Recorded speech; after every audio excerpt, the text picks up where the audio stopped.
নমস্কার সুপ্রিয় দর্শক, নতুন আলুর দাম তলানিতে। কোথায় মিডিয়া, কোথায় প্রশাসন?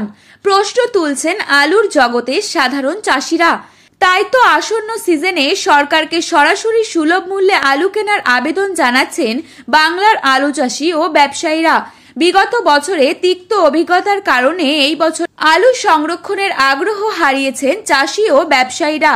সরকার যদি সুলভ মূল্যে আলু কেনে তবেই বাঁচবে কৃষকরা, দাবি আলু বিশেষজ্ঞদের। এখনো দক্ষিণবঙ্গের হিমঘরগুলিতে প্রচুর পরিমাণে মজুদ রয়েছে পুরনো আলু। এখন আমরা জেনে নেব আজ দক্ষিণবঙ্গের পাশাপাশি উত্তরবঙ্গের সব জায়গায় নতুন আলুর দাম কত টাকা রয়েছে এবং 2025 সালে আলুর বাজার ঠিক কি রকম হতে পারে।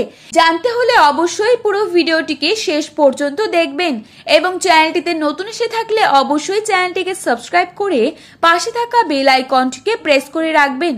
তো চলুন বন্ধুরা, এক নজরেই দেখে নেওয়া যাক। বর্তমানে দক্ষিণবঙ্গের অনেক জায়গায় জোর কদমে উঠতে শুরু করেছে নতুন পোখরাজ আলুর পাশাপাশি সুপার 6 এবং K22 আলু। এই অবস্থায় বাজারে আলুর চাহিদা কমে গিয়ে আলুর দাম নিম্নমুখী লক্ষ্য করা যাচ্ছে। আজ পুরনো রেডি জ্যোতি আলুর দাম 50 কেজির প্যাকেটের দাম হিসেবে চলছে 550 টাকা। আজ বাঁকুড়া জেলার ভেদুয়াতে নতুন আলুর দাম চাষি ভাইদের জন্য রয়েছে 360 থেকে 370 টাকা। আর এখানে পয়েন্ট লোডের দাম কুইন্টাল হিসেবে রয়েছে 770 থেকে 790 টাকা। হুগলি জেলার আরামবাগে পোখরাজ আলুর দাম চলছে মাঠি চাষি ভাইদের জন্য 460 থেকে 480 টাকা। আর পয়েন্ট লোডের দাম রয়েছে 540 থেকে 550 টাকা।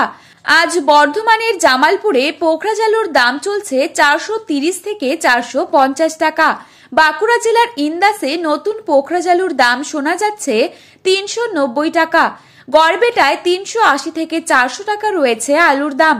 বাঁকুড়ার রায়পুরে পোখরাজ আলুর দাম চলছে 370 থেকে 390 টাকা। আজ ঝাড়গ্রামের বিনপুরে 360 থেকে 380 টাকা রয়েছে আলুর দাম। বীরভূমের সান্থিয়াতে 375 থেকে 395 টাকা রয়েছে আলুর বাজার দর। আজ উত্তরবঙ্গের মাথাভাঙায় নতুন পোখরাজ আলুর দাম চলছে 450 থেকে 470 টাকা। কোচবিহারে 430 থেকে 440 টাকা রয়েছে আলুর দাম। আজ মালদায় 420 থেকে 460 টাকা রয়েছে বস্তা প্রতি আলুর বাজার দর।